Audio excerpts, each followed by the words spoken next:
Welcome to Ground Control.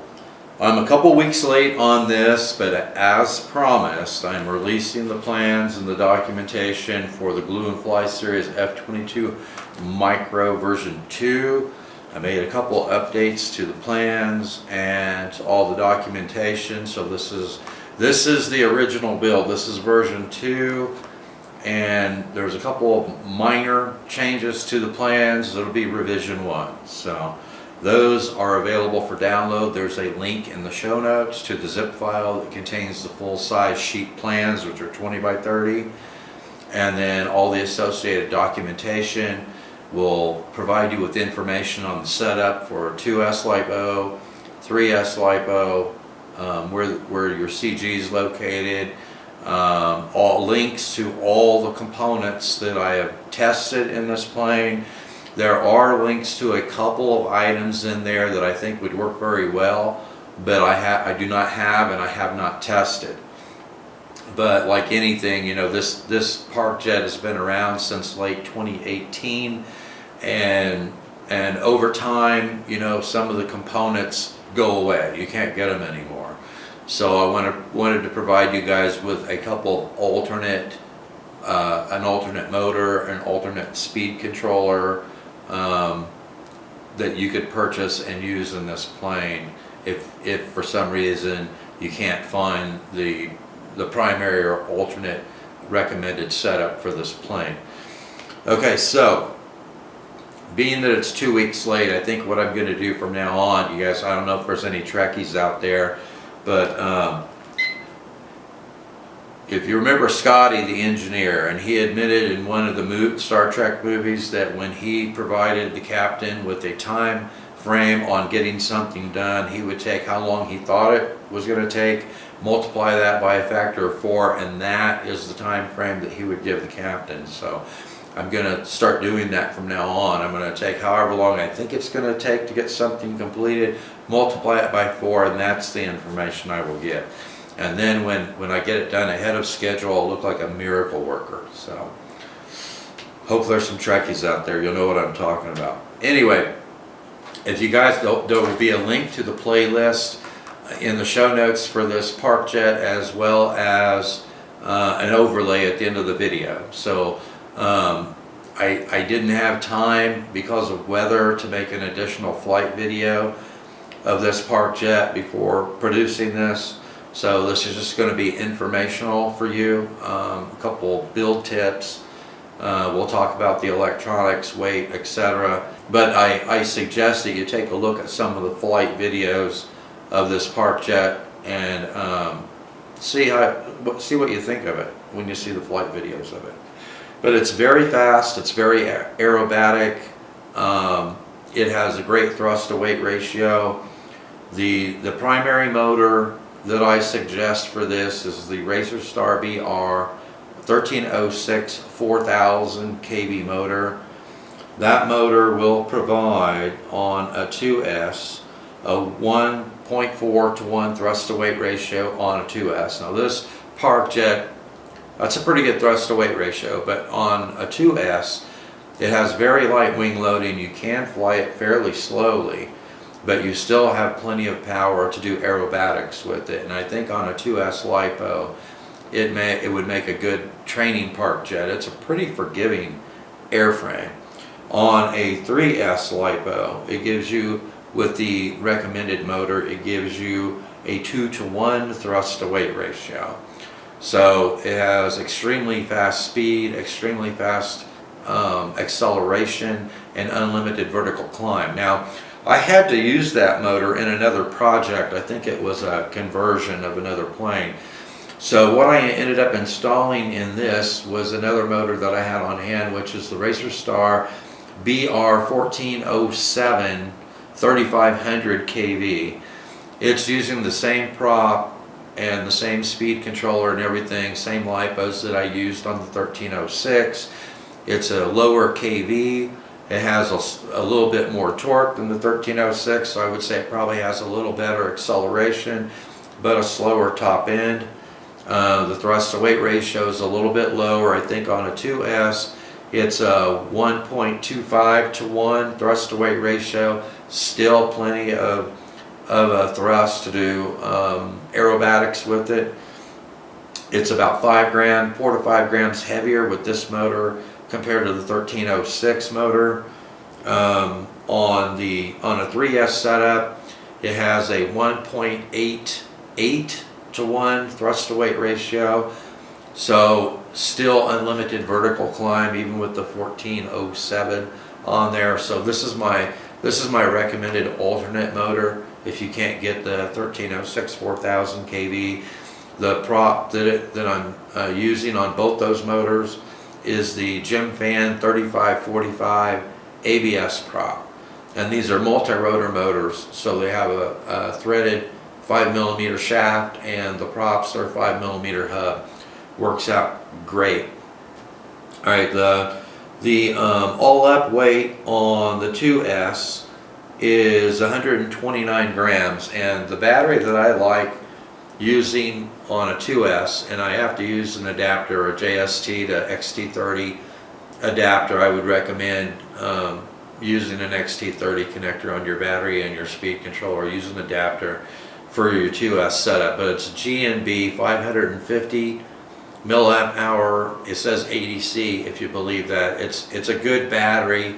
I'm not sure it's an 80C, but it provides plenty of juice and plenty of amps for this power setup, and it weighs 34.5 grams, which puts it at 129 grams all up weight. I have flown it with this little tiny sheet of battery. It's a 450 milliamp hour 35C LiPo. It only weighs 24.3 grams. If you have something like this laying around, you could also use it in this Parkjet. However, I like the weight of the 550 GNB 2S, which is, let me see, this is 24 and this is 34, so it's about 10 grams heavier. That's something to keep in mind if you use the 1306 motor. Since the 1306 motor is 4 to 5 grams lighter, you might want to use a slightly heavier battery. I think the 550 will work well with that motor too, but you know, something around 40 grams maybe. If you have it, maybe a 600 milliamp hour 2S LiPo. And the all-up weight, I don't know if I mentioned it, the all-up weight on the 3S is 149 grams. So this thing, even on a 3S, and I like it, it's so versatile that you can use a 2S or a 3S power system, or a LiPo in it, and not have to change anything, not even the prop, just stick a 2S or a 3S LiPo in it. But it's extremely lightweight, you know, even on the 3S it's 149 grams. With the 1407, with the 1306 it'll be around 145 grams, and for the 2S system it'll be around 125 instead of 129. So you are well under the 250 gram restriction in the US for the FAA, so you're not going to have to register it to fly it. Alright, it uses a Kf2 airfoil. I know there are a lot of proponents out there for Kf4 airfoils, and I like Kf4 airfoils, but you know, if you design your Kf2 properly and your center of gravity properly and your center of lift properly, this flies like it has a Kf4 airfoil on it, even though it's a Kf2. So even if you would rather fly it with a Kf4, try flying it with a Kf2 first, and then if you don't like it, you know, you can easily retrofit it with a Kf4 airfoil. But it works fine with a Kf2. If you watch some of the flight demos, you will see that it has very good balance. It is very stable. It holds its line very well. It has very tight axial rolls. So, you know, I've heard a lot about Kf2s, just Kf2 only airfoils being too floaty. Well, if you design them properly and you get your center of lift and your center of gravity in the proper location, it doesn't have those bad tendencies that I've heard about with Kf2s. And I fly Kf2s and I fly Kf4s. Okay, on the 3S setup, the weight of the battery that I like to use with the 1407 motor is a GNB 550 milliamp hour 3S. So I bought several of the 2S and the 3S LiPos that I fly in this Parkjet, and it is 54.6 grams. and I really like the way the plane feels on a 3S power setup with the weight of this battery. I have flown it with everything from a 450 milliamp 65C LiPo, which weighed about 43 grams, 43 to 44 grams. I have flown it with this dual sky 800 milliamp 25C LiPo, which weighs 63.7 grams, and I have flown it with a Nanotech 950 milliamp hour 3S, and this is a 25C LiPo, and it weighs, let me see here, 65.8 grams, 66 grams.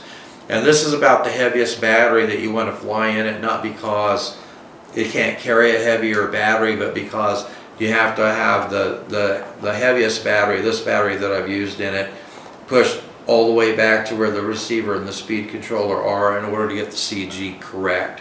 So that would be the heaviest battery that I would recommend, about a 66 gram battery. But I think that the best weight on 3S is the 550. So one of the reasons that this plane handles so well in the air is the center of mass distribution and the weight of the electronics, the servos, everything. It's concentrated in a manner that it's balanced very well from nose to tail, from wingtip to wingtip, and from bottom to top. If you can get your center mass distribution in, bisecting this wing plate in all three axes, then you get very good maneuverability, very little effort is required on the control surfaces to pivot in any direction. And so I think that's one of the reasons why it handles so well, why it holds its line so well in the air. The CG location for this plane is 10 millimeters forward of where the cutouts are for the servos. I think that is the best way to explain it. It's if you follow the line from where the servos are installed, right there where the step is for the Kf2 Airfoil, that is the CG. And what I do is once I get my battery in it, I set it so that it balances perfectly neutral right there, 10 millimeters forward of the servos, right where the step off is for the Kf2 Airfoil, so that it sets perfectly level. And when you see my flights of this plane in the playlist, that is where I have this Parkjet balanced on its CG, and that works out great for me. If you're not used to flying a plane with a completely neutral balance, then make it ever so slightly nose heavy, so that the nose on that CG dips down just ever so slightly, and then maybe that'll feel more comfortable for you if you're used to flying a plane a little nose heavy. I think most people probably are.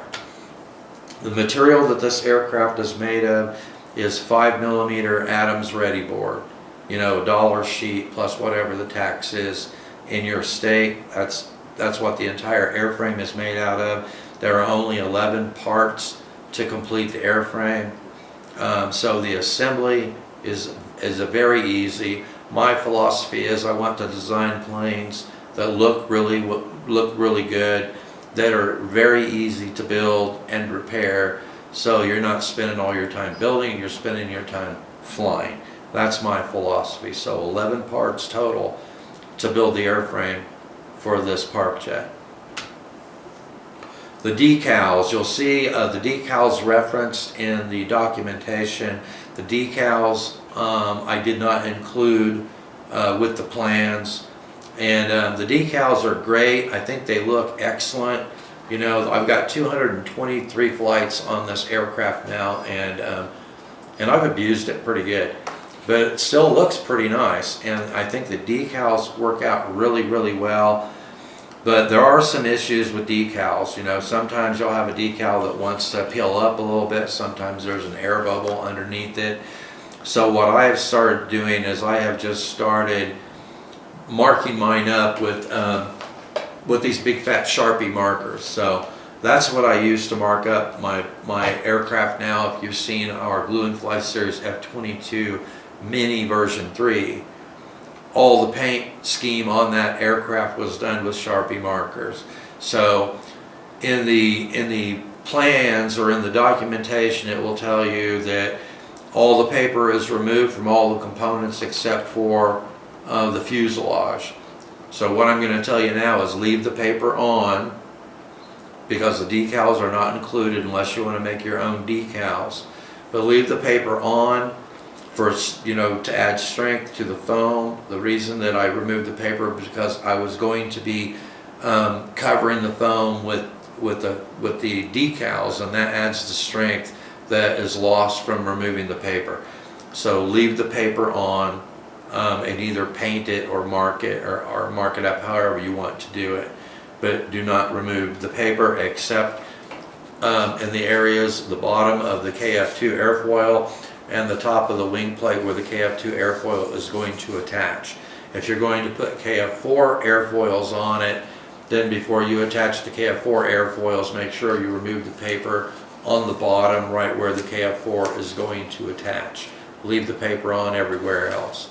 And I think the weight should come out about the same as the weight of the decals. Okay, so in the nose is a fold over nose, and you're going to let the paper be your guide. So what you're going to do when you cut out your fuselage is you're going to have this straight piece that's going to come out. That's the part of the nose that is going to fold over, and then you have your hatch. My hatch is attached with just a tape hinge. I used a couple of sections of plastic straw in the back, and then just use a rubber band to affix to secure the back of the canopy hatch.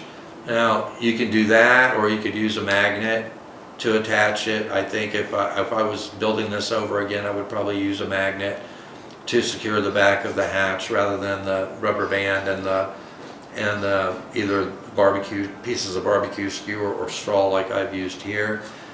But on the nose, you know, where this vent is going to be, the best thing to do is just to score the interior of it. You are going to remove the paper from the inside of this nose piece, which will make it easier to bend, and leave the paper on the outside. And you just score the inside and form the nose, and then glue it in place, and then attach your hatch. You could either use a tape hinge like I did, or you could use a plastic micro hinge, whatever you want to do. The rest of the assembly, the vertical stabilizers and the landing skids are all tab and slot, and all that will be explained in the plans. And the elevons are just attached using tape hinges as well. Now what I've done in the past, and what I did with this plane, was I wanted people to be able to build it easily, to be able to repurpose household materials, and, you know, to complete the build of this plane. One of the things that I did was I used a barbecue skewer for the main wing spar. Now I'm not going to be doing that going forward with future builds. I'm going to be using carbon spars and carbon slats, and whenever I can, I'll be using, you know, prefabricated micro hinges and clevises rather than fabricating my own. I will always give you guys information on household items that I think would work if you don't have those materials available. But I have 223 flights on this Parkjet, and it is held together really well. There is a little bit of flexing in the wing over time from the barbecue skewer, which is why I'm going to start using carbon from now on. I just think it will keep the airframe completely rigid for a longer period of time. One of the revisions that I made in the plans was referencing a carbon spar, 2mm diameter carbon spar, rather than a 3mm bamboo skewer. And one of the other things I also added to the plans that I don't have in this build, but I'm going to be using in future builds, is a 1mm by 3mm carbon slat that I'm going to embed in the foam toward the end of the wing plate to prevent the wing plate from developing any flexing over time where your elevon control surfaces attach. We want everything to remain as rigid as possible over time, and I think that's one way to do that. I would like to be able to get at least, you know, barring pilot error or an electronic component failure, I would like to get at least 400 or 500 flights out of one of these airframes before I retire it. And if you're a really excellent pilot and you're not rough on them like I am, I'm sure that you could extend it well past 500 flights. So that's not bad for a $1, you know, foam board aircraft, I don't think, getting that number of flights out of it. One of the other things that you can do if you choose to do, I chose to put the servos on top of the wing plate because the control rods are fairly long, and you know where you're going to require most from your control rods is in the pitch axis. If you're coming down hot and heavy on a dive, you want those elevons to come up when you put in an elevator to bring the nose back up. So because the control rods are fairly long, and this is 1mm control rod, I chose to put them on top because I would rather be pulling rather than pushing those elevons up when I need them to come up. If you wanted to use, I don't know, 2mm carbon solid rod, or if you wanted to use maybe 1.2 millimeter diameter piano wire, something that's more rigid, you could, you know, easily relocate the servos from the top to the bottom and just make cutouts in your landing skids and mount your servos underneath. It would look a little bit better if the servos were underneath, and I will most likely start doing that going forward. I will make sure that I use material for my control rods that are going to be rigid enough that they won't flex when I need that elevator coming up for me. So in a push rather than a pull. So that's another modification you could make to the airframe if you wanted to, just for aesthetic purposes, to make it look a little bit better. Okay, so let's see, the fuselage. The fuselage actually slots into the wing plate, and I'll show you. You have, you know, for such a small Parkjet, you have a ton of room inside that fuselage. It is not hard to get your electronics situated inside this fuselage, get your battery in there, and get your CG correct. I mean, there are just tons of room inside that. So, and one reason is because it's a full-size fuselage, and the fuselage actually slots into the wing plate. So one thing that you want to make sure of is that you get when you get your fuselage slotted into your wing plate, you want to make sure that everything is straight. Your fuselage is straight. That from the lurks here on each side of the fuselage, that they're even. That you've got them perfectly flush on both sides when you glue them in. You don't want one wing part of your wing plate higher than the other. You don't want it pushed down or pushed up on both sides. And that's probably the most critical part of building it, is making sure that you get that slotted in and make sure that everything is nice and level before the glue sets up. So, and that has worked out really well. I've built 2, 3, maybe 4 Parkjets using that build process, and they have all worked out great. You just need to make sure that you visually inspect it before the glue sets up to make sure everything is nice and true. Then you won't have any problems. There is a angle jig in there for your vertical stabilizers that you can cut out as well to make sure. That's another thing you want to make sure is symmetrical, is the angle on both of your vertical stabilizers. Now, nothing on these have to be perfect, but the more symmetrical you can get everything, the better it's going to handle in the air, the better it's going to fly. But nothing has to be perfect, so don't stress about it. You know, if something's a little bit off, it's still gonna fly, and it's gonna fly well. But the straighter that you get everything, you know, the better it's gonna hold its line in the air. All right, so the glue that I use to put this together, I don't like using hot glue when I build these. I like doing a lot of winter flying, and hot glue gets brittle in the cold, and hot glue is pretty heavy, and it adds a lot of weight to the airframe. So the glue that I use is foam tack or foam cure. It's a contact glue, and it takes time for it to set up. So if you need to move something around, you have time to do that. It also stays a little flexible, and it doesn't get brittle in the cold, and it makes the airframe lighter weight than using hot glue. So that's what I use. You can build it with hot glue if you want to. It will add just a little bit of weight to the airframe, but it will make the build a lot faster if you want to do that. On the bottom of the landing skids, because of the terrain in which I have to land, what I did was I took some long zip ties and I glued those on the bottom of the landing skid so that I wouldn't tear up the foam every time that I landed.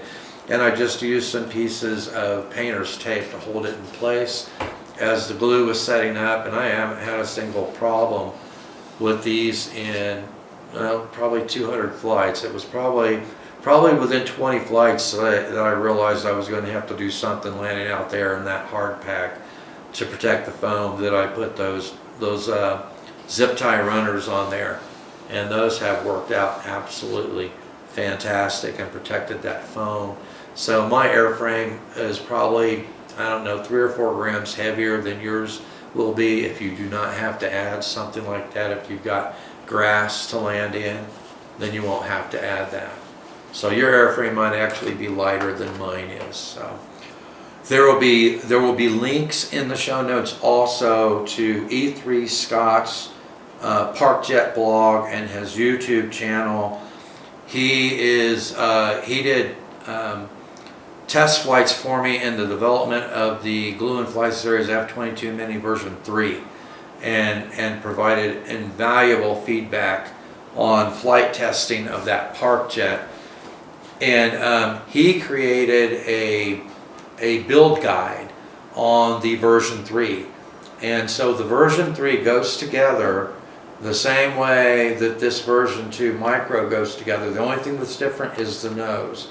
And I've already explained how to form the nose. So I will provide a link to his build guide, his YouTube channel, and his Parkjet blog. I highly suggest that you guys check it out. He has tons of valuable information related to Parkjets and all the electronics that goes into the Parkjets. And he has some great tutorials on there as well. And he was a great asset for me in the development of the version 3 of the F-22. So, and it's a fantastic flying Parkjet. And it's a better product because of his feedback and his input. So take a look at that build guide. Everything that you have in the plans, the documentation, link to that build guide. It was going to give you everything that you need in order to successfully build this Parkjet. So anyway, thanks for subscribing. Thanks for watching. I hope you build this Parkjet. I would love to see it flying. If you videotape it, if you video your flight, please send me a link to it so I can see it. Let me know what you think of it. And since I began with a quip from Star Trek, I'll end with a quip from Star Trek. Live long and prosper, you Trekkies out there. And thanks, and I will see you in the air.